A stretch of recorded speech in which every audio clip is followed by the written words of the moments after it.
চলুন বন্ধুরা দেখে নেওয়া যাক অন্যদের তুলনায় আপনি কতটা স্মার্ট। প্রথমে লেভেল 1 নর্মাল লেভেল। 3 সেকেন্ডের মধ্যে বলুন কোনটি আলাদা। এই যে এটা যে পেরেছে সেই শুধুমাত্র লাইক করবে। এরপর দ্বিতীয় লেভেল মিডিয়াম লেভেল।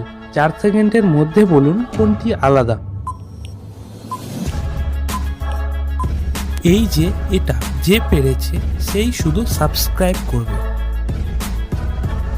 এরপর তৃতীয় লেভেল, এটা অনেকটাই হার্ড লেভেল। 5 সেকেন্ডের মধ্যে বলুন কোনটি আলাদা।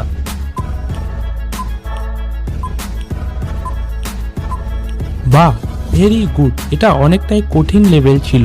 যারা যারা পেরেছেন তারা কমেন্টে 3 বা অল 3 লিখুন, আর যারা পারেননি তাদের জন্য বলে দিচ্ছি এই যে এটি।